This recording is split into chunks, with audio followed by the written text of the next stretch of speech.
Moi, en plateau. Bonsoir Guilmi Aeli, merci d'être avec nous. Vous êtes directeur de publication de la revue Conflit. À vos côtés, Didier Idjadi, bonsoir. Merci d'être Bonsoir. ici. Vous êtes sociologue au CNAM. Vous êtes universitaire et vous êtes réfugié politique À l'origine. iranien. À Pardon? l'origine.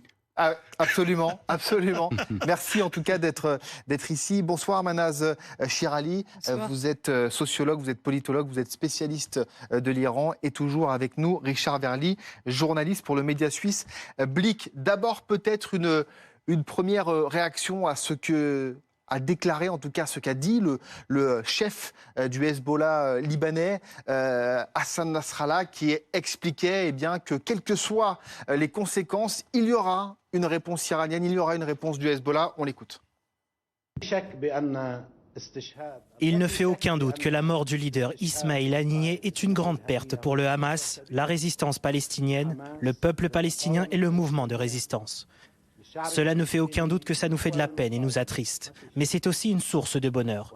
Cela n'ébranlera pas le Hamas, ne le dissuadera pas et ne l'affaiblira pas. Nous allons continuer la résistance et l'intensifier dans la bande de Gaza et en Cisjordanie. Notre réponse arrive, si Dieu le veut. Elle sera forte, percutante et efficace. Les jours et les nuits sont encore devant nous et nous attendons le champ de bataille. Guilmi Aeli, notre réponse arrive.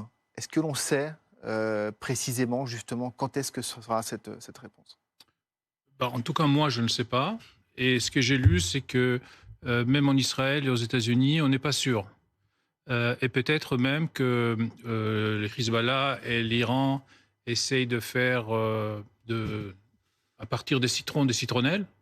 C'est-à-dire que puisque ça prend du temps, puisque les gens commencent à dire mais ça vient d'où, ça vient, quand est-ce que ça vient, ils disent non, en fait, l'attente fait partie de la punition. Ils s'improvisent. Cette usure psychologique des populations. Oui, c'est ça. Donc ils ont décidé que il faut, pour renverser la situation et la communication, faire de quelque chose qui semble être une faiblesse de leur part, en fait, en quelque chose de planifié qui fait partie de ce qu'ils affligent à la population israélienne, ce qui n'est pas faux, mais il faut dire aussi que plus ça dure, moins les gens vont obéir, moins les gens... Finalement... Quand vous parlez des gens, vous parlez de... Sur l'autoroute, les Israéliens, sur l'autoroute, quand on dépasse un accident, on fait très attention pendant 50-60 km, mais après, la tension se relâche et les lendemains, on oublie. Donc, petit à petit, il y aura une sorte de retour la vie quotidienne aspire... reprendre son cours, et donc peut-être que le niveau d'attention baissera. Exactement. Donc là aussi, c'est un double tranchant. Didier Idjadi, quelle est la stratégie iranienne? L'ambiguïté, parce qu'aujourd'hui, je pense que c'est vrai que d'une manière générale, je considère qu'il y a une montée de la tension, là. Mais surtout verbale, dans la propagande, une communication de guerre. Mais en même temps, il y a pas mal de mouvements en cours, c'est-à-dire à la fois l'action des Occidentaux, des Russes, etc., qui cherchent à freiner de certaines manières. Alors, donc, le régime iranien, il veut agir là, car encore, on voit bien évidemment une partie de la population, pas toute la population, une partie, c'est-à-dire les partisans du régime, poussent le régime à agir. Et pour eux, le régime a été... Une partie des Iraniens? Une partie, une seulement, qui est une partie minoritaire d'ailleurs. C'est-à-dire sur 85 millions, peut-être, disons, dans les 5 millions. Mais la grande partie de la population reste effectivement neutre et est en train de vivre comme tous les jours là. Et il y a également une autre partie de la population iranienne qui sont plutôt contre le régime et se moquent du régime. Mais également, ils sont très contents de l'assassinat de Haniyeh. Et donc, effectivement, ils sont contre la guerre contre Israël là. Mais par rapport à tous ces phénomènes-là, effectivement, le régime iranien actuel, le régime islamique en Iran, à mon avis, il est hésitant encore là, mais il ne peut pas abandonner l'idée d'une riposte. Bien sûr. Manaz Shirali, vous partagez cette analyse de cette, quelque part, habileté de ce régime dans sa procédure, en tout cas, de réponse? Je suis tout à fait d'accord avec mon collègue. Et je rajoute tout ce qu'il vient de dire, que chaque minute que passe, chaque minute rajoute une charge supplémentaire d'humiliation et de honte à la République islamique et à ses alliés.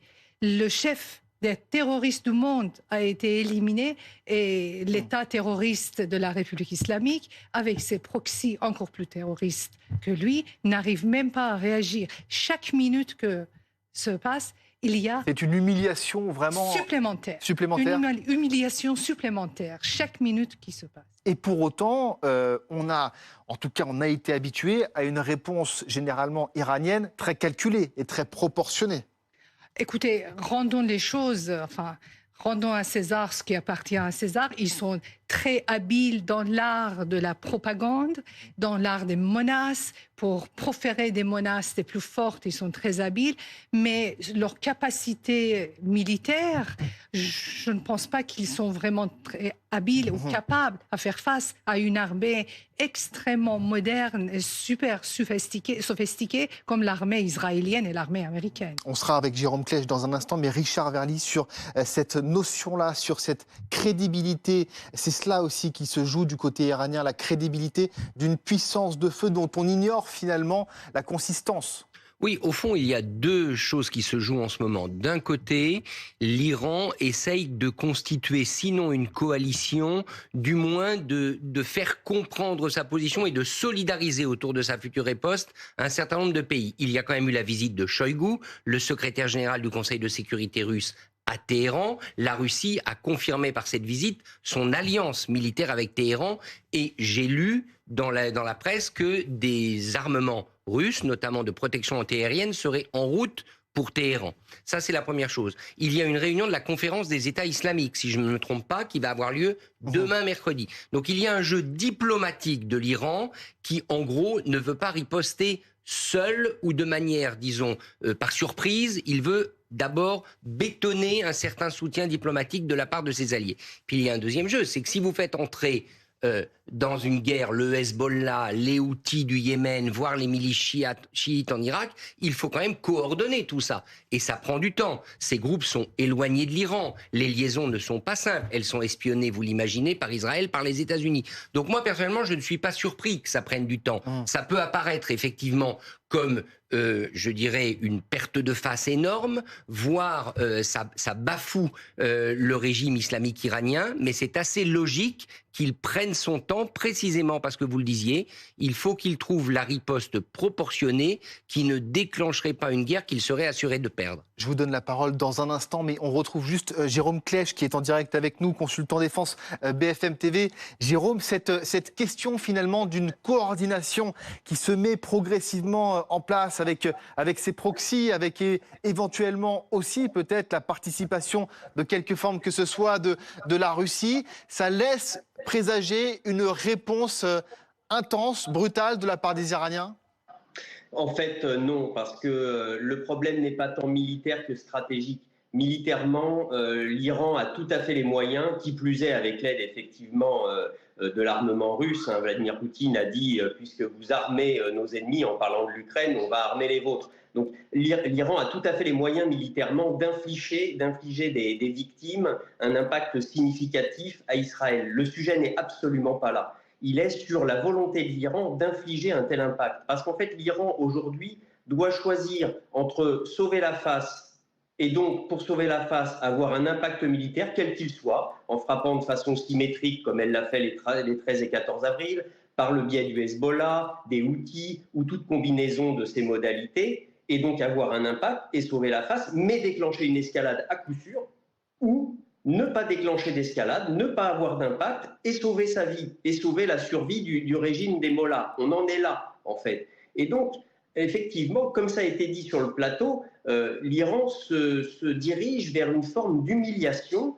parce qu'il lui faudra choisir entre, d'un côté, l'humiliation et sa survie, ou de l'autre, effectivement, avoir un impact, sauver son honneur, mais aller droit vers la fin peut-être du régime des mollahs. Parce qu'alors, Benyamin Netanyahou ne manquera pas l'occasion de poursuivre l'escalade et entraînera les États-Unis contre leur gré, mais les entraînera quand même. Et les États-Unis ne pourront pas ne pourront pas regarder ailleurs, ne pourront pas se détourner de cette guerre à laquelle ils se préparent. Aujourd'hui, ils essayent par la pression militaire de dissuader l'Iran et ça marche très bien et c'est la raison de cette attente.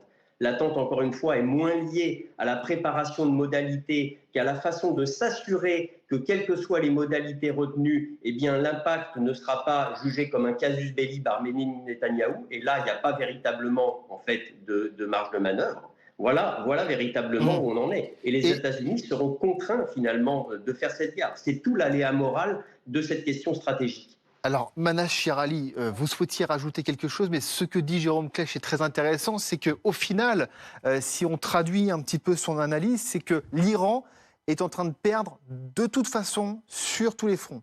Je suis tout à fait d'accord avec Jérôme Klech et je vous rappelle que l'Iran n'est pas surpris, la République islamique n'a pas été surpris parce que la République islamique est un pays, est un régime qui bat sur le tambour de la guerre depuis 45 ans. Et là, aujourd'hui, la République islamique est surprise qu'on a assassiné le chef des terroristes chez lui. Ce n'est pas normal qu'elle soit surprise parce que la guerre, c'est elle qui l'a commencée, c'est elle qui a toujours proféré de menaces contre un autre pays. Et là, maintenant, elle se dit surprise. Mais c'est quelle surprise? Cette surprise n'a pas de sens. Guilmi Ali. Oui, on peut comparer ces conflits à une stratégie, pas en tactique, mais en stratégie des guérillas.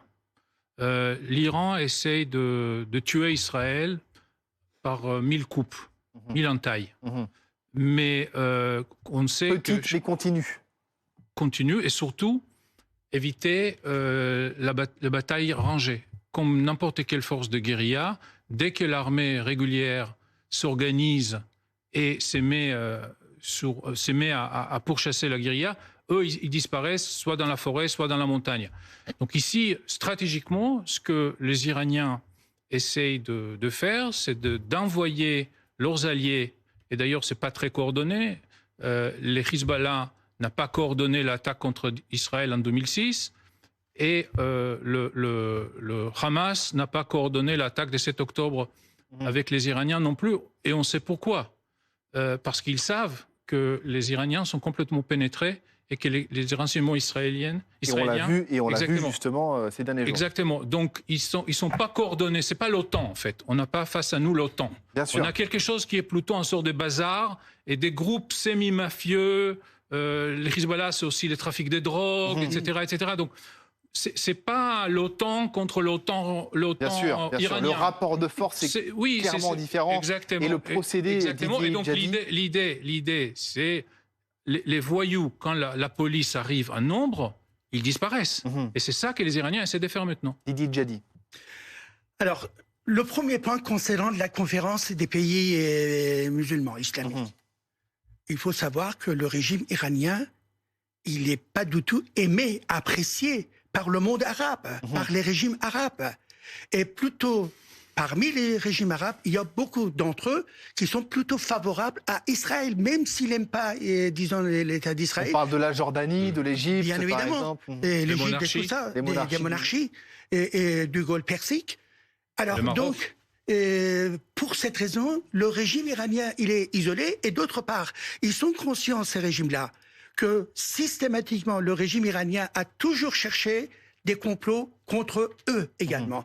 Le monde entier n'a pas oublié, effectivement, quand l'ambassade, disons, de l'Arabie Saoudite a été incendiée à Téhéran par les agents, donc, du régime, si vous voulez, là. Et qu'aujourd'hui, il fait de la disons, une nouvelle soi-disant stratégie diplomatique pour effectivement les rendre solidaires par rapport à son action de guerre, mais c'est complètement inutile, car ça ne bouge pas, si vous voulez. Et eux, ils savent également que le régime iranien, le régime islamiste iranien, s'il gagne cette guerre, et encore sera une nuisance encore plus sévère pour encore les régimes arabes, si vous voulez. Et que par conséquent, cela, c'est un échec pour les régimes iraniens. Et un autre point, si vous voulez, quand on parlait effectivement le calcul iranien, là, le calcul du régime iranien. Comme tout le monde le sait, effectivement, quand il y a la guerre, à la fois, il y a des éléments rationnels, logiques, mais il y a aussi beaucoup de folie, beaucoup de, bien évidemment, disons, de tensions psychologiques, etc. Le fanatisme, surtout. Et donc, effectivement, le régime islamiste en Iran, effectivement, certainement a disons, une pensée instrumentalisée par rapport à sa propre survie, mais également joue beaucoup sur l'aspect propagande et émotionnel. Avec le choix des mots, avec justement cette... Ce régime-là a été toujours en guerre contre la nation iranienne, que tout le monde le sache. Et que donc aujourd'hui, effectivement, la situation est la suivante. Les gens qui étaient aussi solidaires avec ce régime-là, il y a 45 ans. Aujourd'hui, justement, la grande majorité contre, car il y a plus d'illusions, si vous voulez. Et donc, le régime, il est isolé également en interne. Et il y a un pays dont on parle évidemment beaucoup, c'est le Liban, qui est pris presque entre deux feux. Justement, on va partir du côté de Beyrouth pour vous retrouver, Clotilde Bigot. Alors, aujourd'hui, il y a eu ces scènes assez, en tout cas, inédites d'ampleur. Hein. Ce sont ces survol de Beyrouth par l'aviation israélienne à une vitesse supersonique qui a provoqué des bangs supersoniques au sein même de Beyrouth. Hein. Oui, exactement. Alors, c'est vrai que ce n'est pas quelque chose de nouveau. Ici, il y en a eu, par exemple, il y a 2 jours. Mais ce qui est nouveau cette fois-ci, c'est l'ampleur de ces booms supersoniques, comme vous le disiez. C'est-à-dire que déjà, il y en a eu 5. Généralement, il y en a 1 ou 2. Et ils étaient extrêmement forts. Il faut rappeler aussi la période de tension que l'on est en train de vivre. Donc forcément, cela a créé une angoisse, une légère panique dans la population libanaise. Mais il faut rappeler que les survols, par exemple, de l'armée israélienne au-dessus du Liban, c'est quelque chose qui est régulier. Il y en a eu plus de 22 000 entre 2007 et 2022. Donc les Libanais sont habitués à voir des avions militaires israéliens au-dessus de leur tête, mais avec l'angoisse que nous vivons ici, en attente de la réponse de l'axe de la résistance, donc l'Iran et le Hezbollah, et par la suite de la réponse d'Israël envers le Liban, ces booms supersoniques ont créé vraiment une angoisse parmi la population libanaise et aussi un certain énervement qui a pris le pas sur la lassitude de ces derniers jours. Merci beaucoup Clotilde Bigot. Jérôme Klech, c'est vrai que l'aviation, c'est évidemment l'élément fondateur et peut-être déterminant même de ce début de guerre et de conflit. Ah mais effectivement, comme vous le dites, l'aviation et d'une façon générale la puissance aérienne, c'est tout à fait clé dans tous les conflits, c'est une condition sine qua non du succès et ça reste un passage obligé. C'est vrai en Ukraine et ce que dit Volodymyr Zelensky sur l'arrivée des premiers F-16 est tout à fait transposable à tous les conflits et aux conflits effectivement aussi au Proche-Orient, où d'ailleurs la riposte iranienne s'était faite par la voie des airs les 13 et 14 avril dernier. Là, ce à quoi on assiste finalement, puisque la question c'est celle de l'escalade ou pas, c'est que s'il y a une escalade, c'est dans la pression que Israël inflige au Hezbollah, qu'inflige au Hamas et qu'elle inflige aussi par voie de fait à l'Iran qui est derrière tout ça. Parce qu'encore une fois, ce qui s'est passé aujourd'hui, c'est une démonstration de force, un show of force, comme on dit dans l'aviation, où effectivement il y a une volonté d'impressionner l'ennemi et de le faire à un moment clé. Hein. C'était au moment du discours de Nasrallah, lequel disait que l'attente faisait partie du châtiment, donc c'est presque un peu baroque en fait. Hein. En l'occurrence, c'était Israël qui était à la manœuvre. Et puis dans la même journée, on a eu quand même 6 membres du Hezbollah tués au sud du Liban, et puis 4 terroristes présumés en Cisjordanie. Donc Israël imprime une pression et finalement est en train de voler la riposte, de préempter la riposte de l'Iran.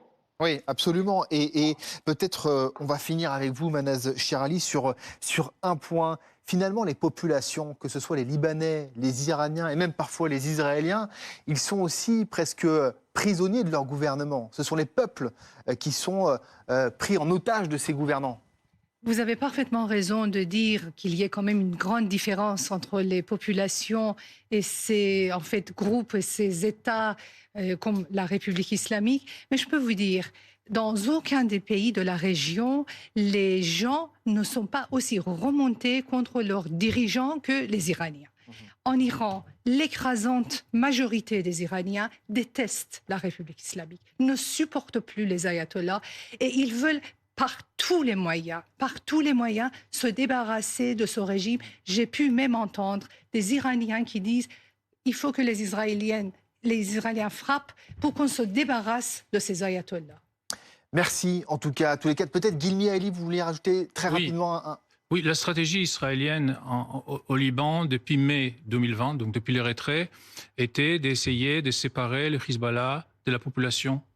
C'est la seule façon de se débarrasser de ces problèmes. C'est ce qu'Israël essaie de faire. En 2006, ils ont essayé de le faire en frappant les infrastructures civiles, mais les Américains ont arrêté Israël tout de suite.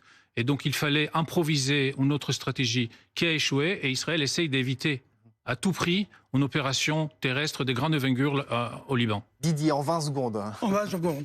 Tout simplement, cette histoire de la République islamique met en évidence une chose essentielle. C'est l'échec de l'islam politique.